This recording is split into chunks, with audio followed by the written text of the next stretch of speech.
All right, guys, welcome back again to Brown Neck Reviews, and I am that guy from Brown Neck Reviews, and today we will be talking about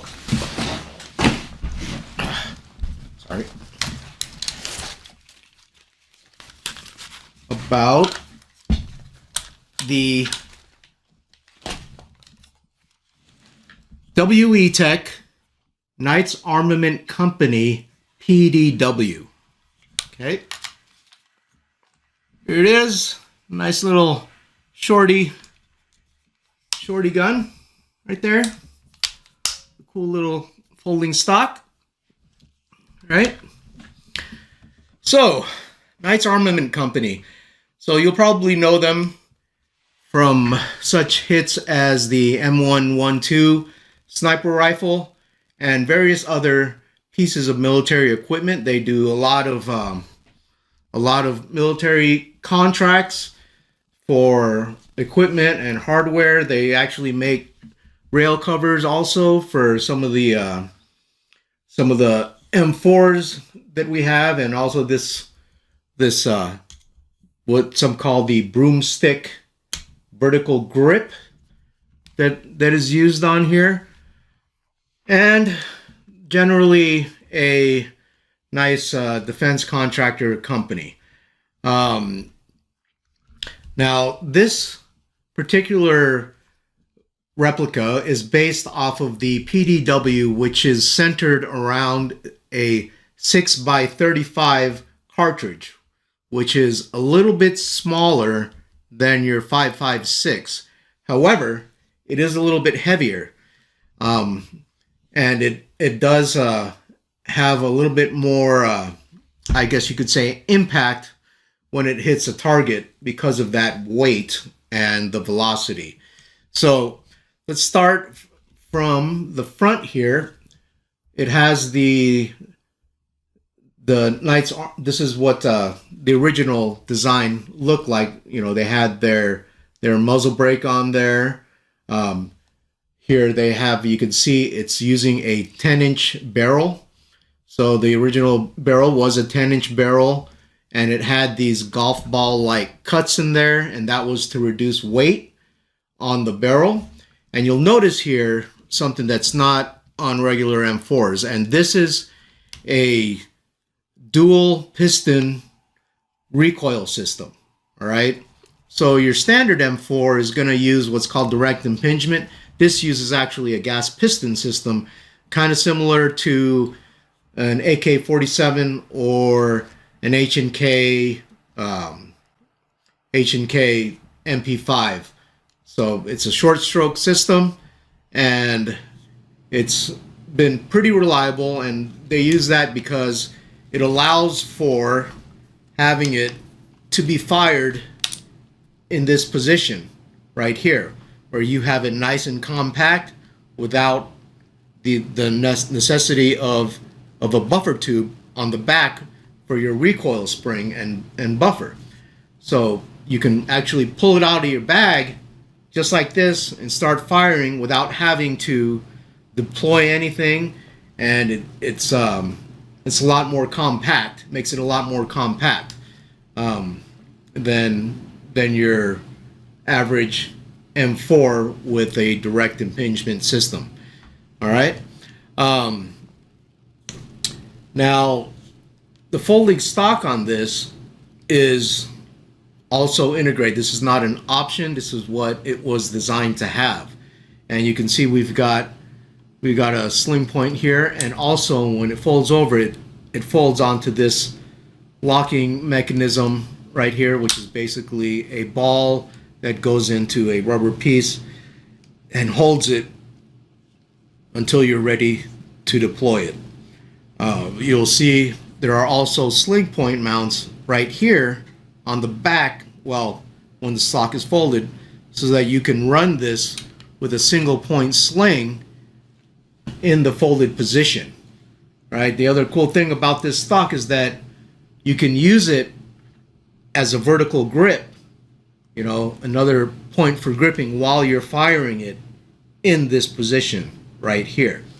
Okay, and you'll also notice that the rail on the front is cut a little bit, and that's so that it'll allow that folding stock to go all the way into the folded position. All right. The PDW also uses your standard Picatinny rail system instead of the M-LOK or the KeyMod system, and it has the Knights Armament backup sights that are on there. I added this optic, Romeo 5, and you'll see also that there is no dust cover on here, and that's because of the open bolt system that it uses, so it doesn't really need that dust cover. Also, it has your standard M4 controls. You have your magazine eject right here, as well as on the other side, and you have an ambidextrous fire select switch on there, and your bolt catch is here on the other side. It doesn't have the ambidextrous bolt catch. This originally came with a small pistol grip that was on here that was in the original design, but I had since lost that because I took it out because I didn't like the way it felt. It was really small. It was about 3/4 the size of this, which is your standard M4 pistol grip that I put on there. And that is about it as far as the features of the real replica. So now let's look at the Wii replica as an airsoft gun. So this uses a longer inner barrel than the 10 inches that's here. So if you take this off,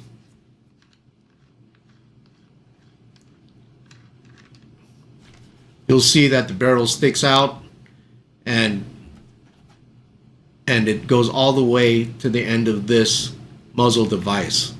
All right. So if you're running a tracer unit, you usually run a tracer unit at the end of your barrel.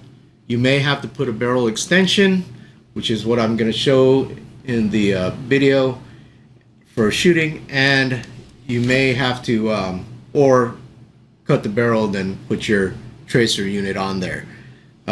It's the Wii Tech version also has, as you can see, the Picatinny rails, which were standard, and it replicates both of the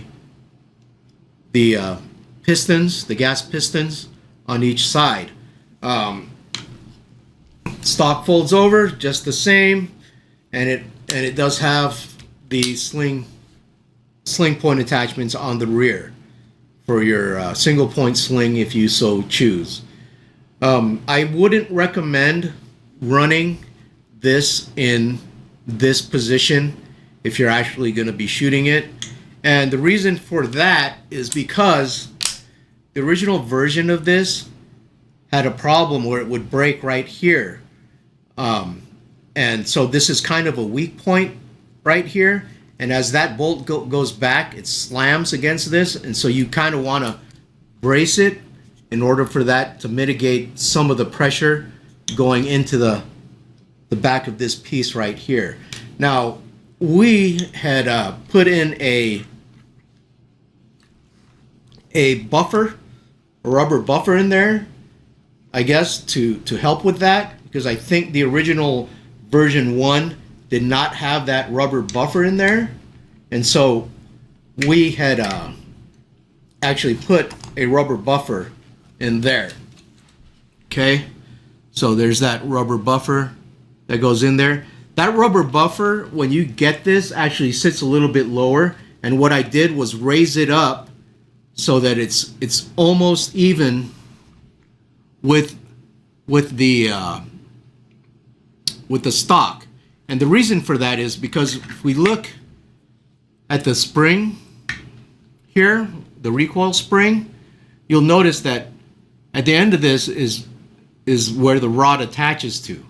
Okay, so all of your pressure is going onto this upper portion. And I've seen in other videos where people have actually bent this piece right here. And so that's why I raised that buffer up to here, so that the buffer will take most of that pressure instead of having it, you know, do this thing and lever this piece and cause it to break. All right. So that's one of the things that I had done to kind of keep this thing working correctly. Oh, I left the magazine in there, and now, oh, there we go. Okay, so the bolt in here is a lightweight bolt, and it cycles very smoothly. See that right there? When I had this many years ago, I actually polished out the rails and the bearing points on this. I actually polished also the bottom of the bolt on this to make it a little bit smoother on the hammer. This does do full auto, and the body itself is, I think they're aluminum. I know they're not steel. So they're aluminum or some kind of pot metal on the inside of this right here, and it uses a trigger group in here, not your standard M4. Oh, I left it in there again. Well, anyway, let me take this out. But yeah, there's the bullet right there. You can see where I polished it a little bit to help it out as far as the cycling goes. Here's your charging handle they got on there. Let me remove this magazine. Okay, and so you can see in here that the trigger group is encased in a housing. Your standard M4 trigger mechanism will not have that on there, and I think the original Knights design used the original M4 trigger group, so they should be cross compatible on the lowers of the real version. Other things to note is that this bolt catch has been known to fail or not work. So if that doesn't work for you, you could probably lower the weight of the bolt catch spring so that the magazine spring actually has enough power to actually push this thing up. So I'm probably going to end up doing that at some point. I just never got around to it, and the bolt catch was never really an important thing for me, I guess. But other than that, the internals on this thing are very solid. This does use a VSR 10 type hop up and bucking. So if you're looking for barrels and buckings for this, you can use the VSR 10 version. But make sure that you use a harder bucking, because this is actually gas blowback, and usually with a gas blowback gun, you want to use a harder type of bucking instead of the softer type. Okay, so there it goes. And it is a little stiff because I did some material on the front pin to keep this thing from wobbling. So you can see right there, there's no wobbles on it. Let's see what else. The WeTech did come with the original Knights Armament looking golf ball type of grip, which I told you guys I already had changed out. Other than that, oh, and it doesn't come with this magazine. It comes with another one that more replicates the real steel one. This is just a magazine that I had, and it is compatible with the PDW. So all of the PDW open bolt, I think version 2 gas blowback magazines and above will work with this replica. And you can see when I put it in, this thing, you know, it's pretty good. It doesn't wobble too much, and it holds in there. So that's it. I think that's everything I wanted to go over on there. And so there is my overview, and let's go on to the shooting test.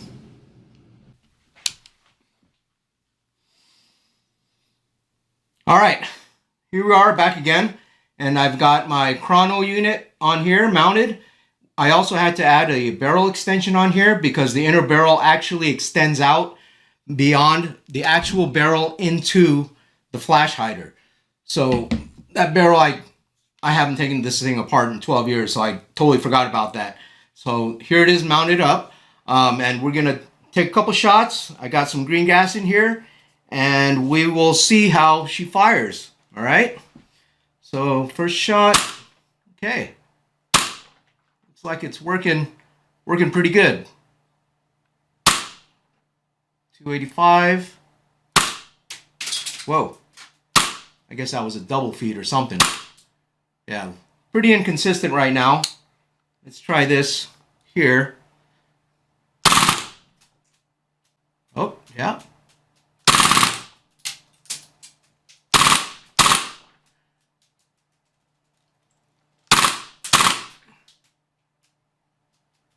I guess it was just striking the barrel, because now it's consistently on there. Okay. Bolt lock did not happen. Oh, there it goes. Yep. So it did work. So there it is. Empty magazine, and it locked back on the bolt. So there we go. And if you need to reload it, same thing as your regular M4. All right. So there's a shooting test, a little inconsistent. So I'm going to probably take it apart, look at the O-ring, but I'm thinking because of the numbers that I was getting there that there was some kind of baffle strike within this right here. So it looks like it'll probably be shooting around 335, 320 something. So we'll see. All right. All right. So we just saw the shooting test, and I think it was because that barrel in there is really dirty. I haven't taken it out, and when I actually looked at the outer barrel, the condition of the outer barrel on the outside, it was pretty dirty, which tells me the inner barrel itself is probably really gunky. I don't know if you can see that, but it's really dull finish and everything. And there was probably some dirt in there from the last time that I actually shot this thing. And so I guess towards the end, it cleared out a little bit. And I will probably do another shooting test once I get this thing apart and do a polish on that inner barrel. And so maybe I'll do an update, but more than likely that's probably what the cause was on this gun. So what do I think of this thing? In today's world, I think you can still probably use it in a CQB situation because it is very small and compact. And so you can use it in that situation, and you can run it with that stock folded over, all right, and not have a problem with it. So, you know, it feels good. It's very light, and it looks like I shot something out of every trigger pull that I had. Didn't have any jams. I did have a couple double feeds during the test, but again, that's probably attributed to either the barrel itself that's dirty, or even the hop-up bucking being so old and probably really crusty in there that, you know, it probably came apart while I was testing this thing. This is, I think, probably the best replica of the original Knights Armament PDW.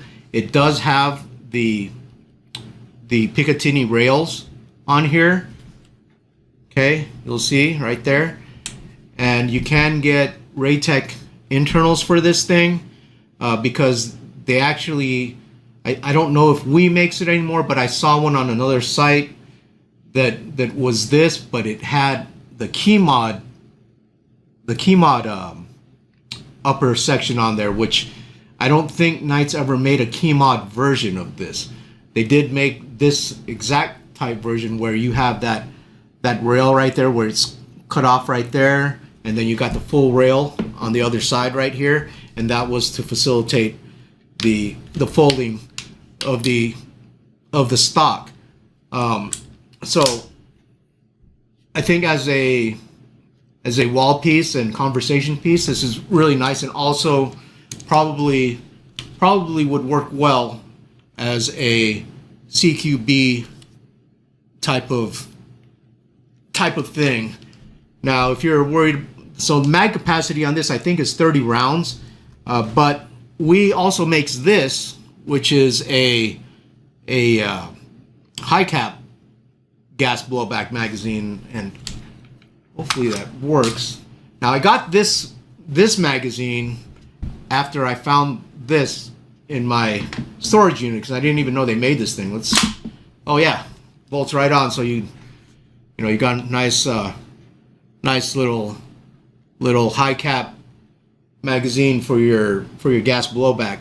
So my plan for this is actually to HPA tap this and put an HPA tap in there so I can run consistent gas pressures, and that'll actually give you more consistency shot to shot, just like you would if you were running like a Polar Star or something like that. I did notice during the shooting test that this was shooting at about 18 rounds per second, which I think is pretty good, I guess. It sounded fast, so I think that's pretty good for a gas blowback. I'm not sure because I had I think I had a KWA MP7 at some point, and that shot pretty fast too, and I think this was about the same.